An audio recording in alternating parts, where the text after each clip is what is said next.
So in the new chapter of One Piece 1143, we're seeing Luffy fight Loki. And I say fight loosely because it's not really much of a fight, but he punches him. So this is coming off of Luffy and Zoro releasing Loki from the sea stone chains, but leaving like one on his ankle. And Loki got up and kind of went crazy. Swung, his Ragnir hammer at the Atom Tree, casted down some lightning and caused it to catch on fire. Then he started threatening people essentially to like let him go. But in this chapter, Loki's like, there's no way you can stop me. None of you can even lift Ragnir. And that's interesting. Now, I know that it's supposed to parallel to Mjolnir, and I'm not really too sure how that works exactly in the actual Norse mythology, but we're all familiar with the MCU, and in that, there was like some kind of magic put onto Mjolnir as to where only Thor can use it, but then also, if you're worthy, you can pick it up and use it as well, because, we saw in those iconic sequences, Vision and Captain America were able to use it as well. Now, as for the explanation in One Piece, it could be as simple as it's just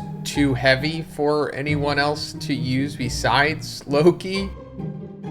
Or we can go into some crazy theory territory. So as we talked about before, it's possible that Ragnir is like ancient technology from the Void Century, and Loki swinging it is like summoning lightning from a satellite, possibly, which of course is also ancient technology from the Void Century, because we saw on the Atom Tree mural that there's like this flying ship type thing that has lightning coming out of it and hitting the tree. And I'm pretty sure this isn't Uranus because it doesn't have like the 16 holy death beams that Uranus is implied to have. But maybe no one can lift Ragnir because only like the ancient giants that Loki's bloodline comes from can use it. And we're gonna get into that stuff later on in the video because, it has to do with King Harald and Kaido and all that stuff. Now again, it could just be the former, and maybe it's just really heavy, or there's some kind of magic put on it. And it could also be foreshadowing that maybe Luffy will eventually use Ragnir, which I wouldn't be mad at, but it's like Luffy doesn't have to, have everything. It's like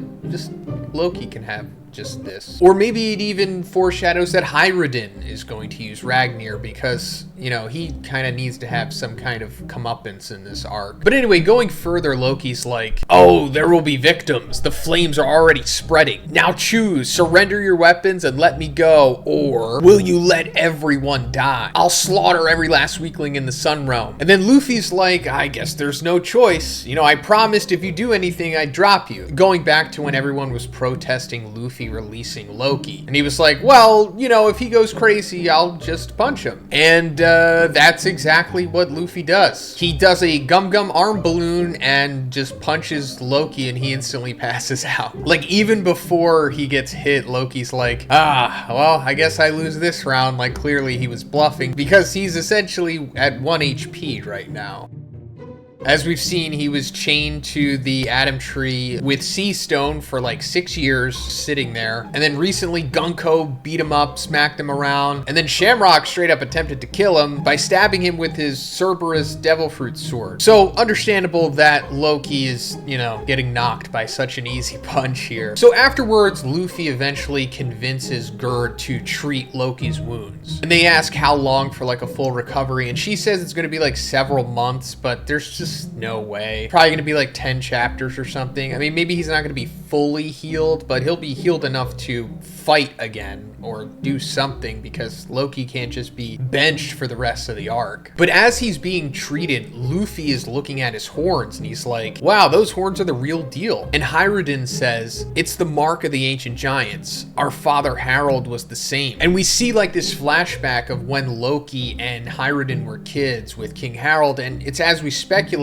Harald does have the same type of horns as Loki. And I'm pretty sure these are the only two people we've seen with these type of ancient giant horns, right? Because when we saw like Ors and Ors Jr., they had more traditional ancient giant horns, or what we've come to know as ancient giant horns. These are more like demonic and more like MCU Loki. So maybe the ancient giants varied as well. Like there was different types of them, I guess, because also if we go back to the mural on the Atom Tree again, we see that that there is like an ancient giant that looks like Loki fighting alongside Joy Boy against Emu. So that means that they directly come from this bloodline, I guess, right? Then going more into this flashback, we see Kid Loki like beating up Harald, and he has a freaking Cannibal, the same weapon that Kaido has. Kaido even had it when he was younger as well. So this goes back to what we were speculating a couple weeks ago when we first got to see King Harald, and it was like, whoa, is Kaido the son of King Harald? Because they look similar. They even have like the same goatee. And now that we're seeing Loki with the Cannibal as a kid, I think this is all but confirming that, right? And another thing in this chapter that I think points towards that is Loki saying to Harald that, how can I call such a weak runt my big brother? You're just a bastard.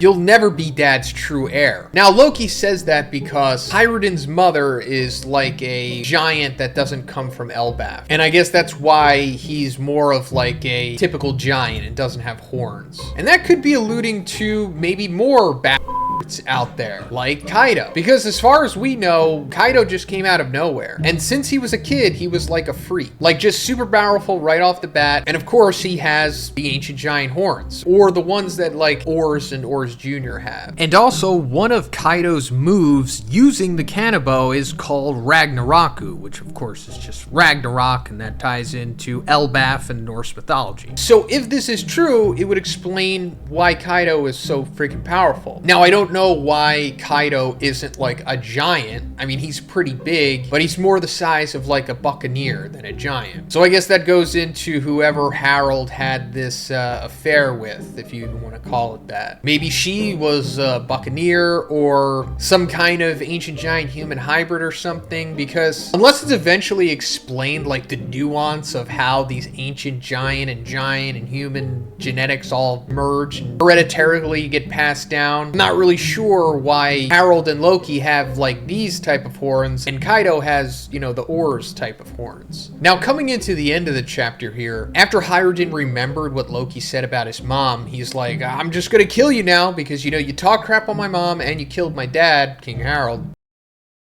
And Loki, who we thought was unconscious, actually isn't. And he's like, do it already. This weeping warrior thing has gotten old. Don't tell me you're really like the rest, thinking I actually killed our father in cold blood. You don't really buy it, do you? And that's where the chapter ends. So I guess that also goes back to another thing that we've been speculating about, and it's that Loki had good reason to kill King Harald. He wasn't just like a despicable villain, like, I'm gonna kill my father because I'm evil. It's possible it was like self-defense. Because maybe King Harald wasn't such a great guy as he's been told to the audience that he is. It's very possible he was working with the Celestial Dragon / World Government / Holy Knights. Because when Saint Summers of the Holy Knights arrives to Elbaf, he says to Shamrock like, oh, hey Shamrock, why are you here? Are you gonna go visit King Harald's grave? Which implies they had some kind of relationship. So it's very possible that Harald was working with Shamrock in an attempt to eventually give control of Elbaf over to the world government. Because first of all, King Harald removed his horns, which he said was like a reminder of a wartime or whatever, which I guess is the Void Century. And as we pointed out earlier, on the Atom Tree, we see an ancient giant with the Harald and Loki horns fighting alongside Joy Boy. And on top of that, the kids are like kind of being taught to fear Nika, or at least it's kind of implied. And they're also like being taught to not be warriors anymore and become more scholarly and docile. And another crazy little theory is that if you look back in the room where Loki killed Harald, you see like these 3 slash marks on the wall. And that could be Shamrock's Cerberus fruit. And it's also very possible that Jarl, who is like the only person to survive this whole big encounter that happened back when Loki killed King Harald, there was like a bunch of other giants that died as well, has King Harald's sword in his head, because it looks like it. Meaning that either Harald himself stabbed Jarl or something else happened. Meaning that if the sword eventually does get removed, it'll like unlock Jarl's memories of what actually happened, and maybe that clears Loki or something. But yeah, let me know what you think about all this stuff in the comments, guys. And if you liked the video, please give it a like and please subscribe if you haven't already. Have a great day, and I'll see you in the next one.